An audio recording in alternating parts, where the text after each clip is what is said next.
Massage guns, the latest overpriced and overhyped fitness product. Around December of 2020, when these things hit their peak popularity, multiple massage gun companies started emailing me, offering to sponsor a video if I reviewed their product. And while I've personally tried these products in the past, I wasn't willing to take any of them on as sponsors until I researched them. Right, if I endorse something, I want to know it's legit, and unfortunately, my research did not support the claims that advertisers made. So I turned down their offers. But I figured I'd share the results with you all, and more importantly, share my research process. This is the same process I use when researching scripts for SciShow, especially if I'm trying to suss out whether health products actually do anything or not. So do massage guns work? Well, it depends on what you mean by work.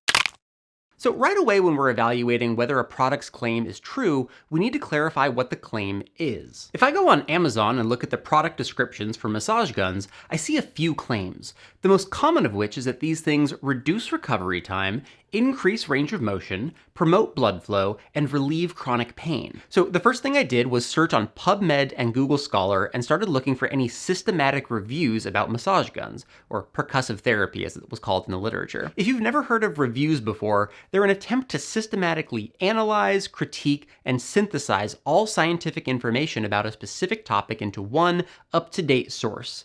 It's an attempt to answer the question, what is everything we know about this thing? And by doing that, we eliminate the ability for people to cherry pick studies that support their claim. There weren't any systematic reviews on PubMed, but through Google Scholar I found something called a preprint literature review, which means that it hasn't been peer-reviewed yet.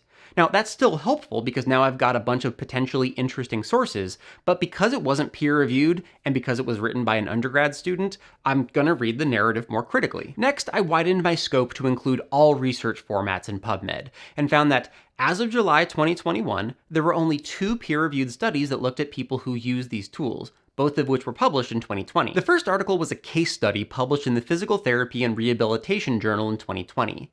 Case studies are basically stories. They document noteworthy and interesting cases. If you've ever seen a chubby emu video, those are mostly case studies. This one told the story of a 25-year-old woman who got rhabdomyolysis, a potentially lethal condition where injured muscles break down and dissolve after using a massage gun. After training on a stationary bike for 30 minutes, her coach used a massage gun on her thighs, assuming that it would relax her muscles. He wasn't a trained massage therapist and didn't take a medical history before using it, and it turns out his client was anemic, which might have predisposed her to rhabdo. Now, overexercising can be one of the triggers of rhabdomyolysis, but this woman only did a few minutes on a stationary bike and had tolerated it well before.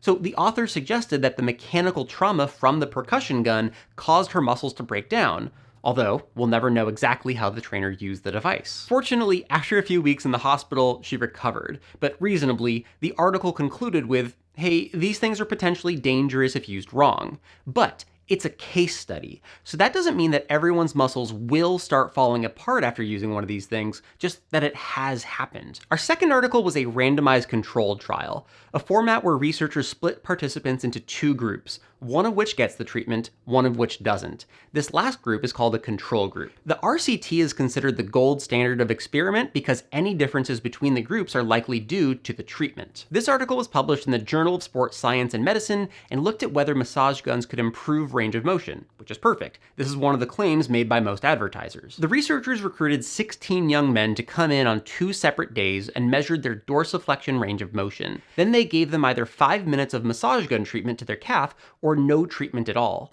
Then they measured dorsiflexion again to see if there was any change. They also measured maximum force production with a special machine. They found that the treatment group's dorsiflexion increased by an average of 5.4 degrees, while there was no difference in the control group. Force production was unaffected either way, so they suggested that this kind of treatment might be appropriate during warm-ups to increase range of motion before activity. While that supports at least one of the claims we talked about, we need to be careful about what it doesn't support. They only measured acute effects in this study, what happened right after treatment.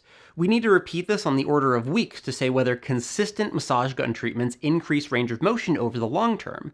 Plus, they only used young, healthy men in their study and only measured one joint. And that doesn't automatically mean that this treatment will work for older adults or for more complex joints like hips and spines. Plus, and this is my favorite part, this same research group did this exact same experiment in 2019, except they tested static stretching instead of massage guns, and they saw the same effect on range of motion. motion.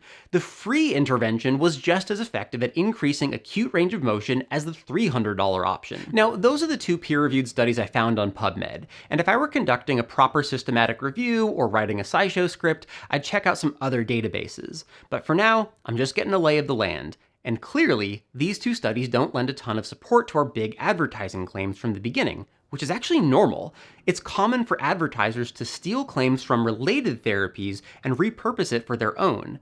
Massage gun sellers base their claims on the research done on manual massage therapy, with the assumption that the same conclusions for massage can be applied to massage guns. Unfortunately, that's not how science works. While these modalities are intended to do the same thing, we don't know that they accomplish the same thing unless we study them. In our little research so far, we've only found evidence for an improvement in range of motion, but I'm still curious about this big claim, muscle recovery. So I looked for reviews on massage therapy and recovery and found way more results, which is understandable. Massage therapy has been around for thousands of years while massage guns have not. A review from 2008 in the Clinical Journal of Sports Medicine looked at muscle recovery in human subjects who performed strenuous exercise and got a massage at some point. This is perfect for what we're looking for.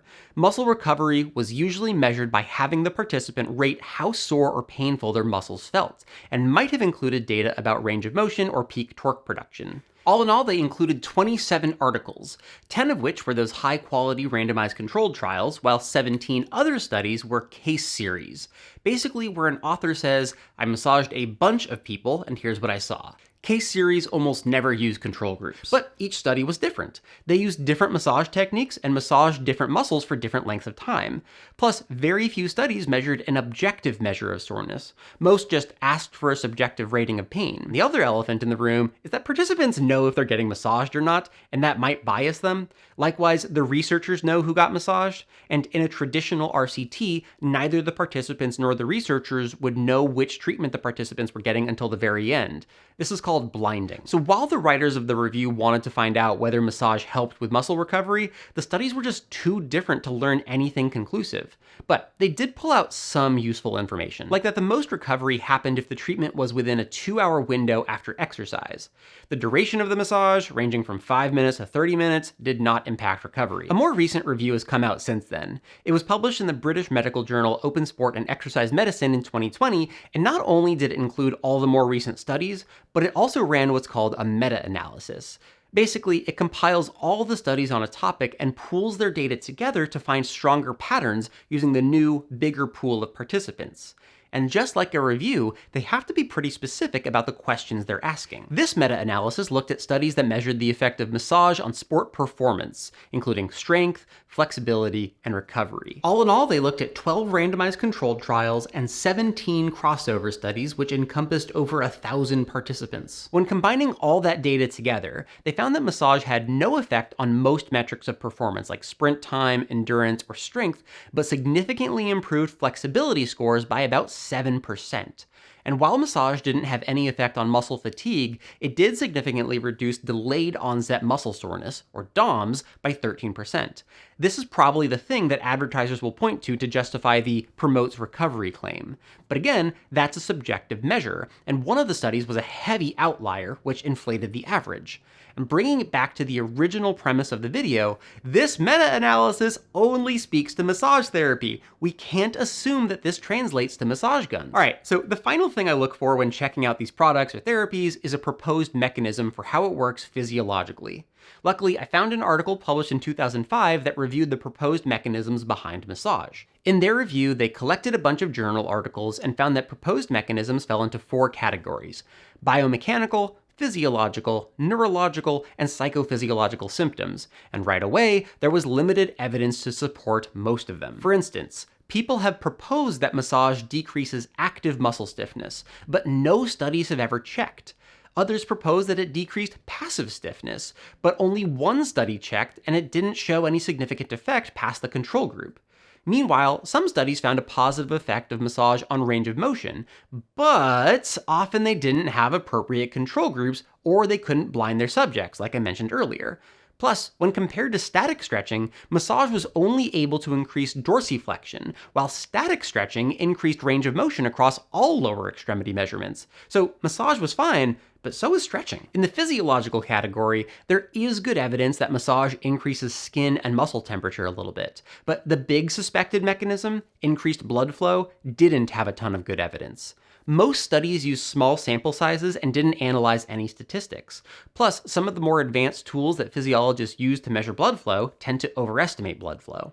The best research, i.e. the studies with the least amount of design problems, showed no change in the blood flow to muscles after massage. So massage might work because it provides heat, but based on these studies, we can't say it increases blood flow with any certainty. The psychological mechanisms were probably the most compelling category. Most studies use an already established test of anxiety called the State Trait Anxiety Inventory, but they suffered from design issues too, like not having a control group. And if there was another group, it might not be a control. Oftentimes the goal of these research projects were to compare two interventions, like massage compared to meditation. And if the researchers split the participants into two intervention groups, half get massage, half meditate, those aren't control groups. From that experiment, you can say that the massage group had lower anxiety compared to the meditation group, but you can't generalize that and say that massage lowers anxiety for a bigger group of people. So to summarize this review, people have used massage for thousands of years and liked it, so they kept using it. But because of how we study massage, we still don't know 100% how it works. And bringing this all back, we can't assume that research on massage therapy translates to a handheld device. Okay, so what's the takeaway? If you like using massage guns and find a benefit in them personally, that's awesome. Have fun. I'm not going to stop you from buying them. Like I mentioned, there's more research out there available on some of the other databases, but based on my research so far, the evidence that does exist only supports improvement in range of motion for one muscle group, which you can achieve to the same degree by stretching, which is free. So my end message is this: if you're on the fence about buying one of these things, you can save your money. They're not a miracle cure for anything. And with all that money you just saved on a massage gun, consider supporting me on Patreon for as little as $2 a month, where you can get early access to my scripts and videos, suggest topics, and support this channel. Otherwise, I always appreciate it when you subscribe, like the video, and all the other YouTube stuff. Have fun, be good. Thanks for watching.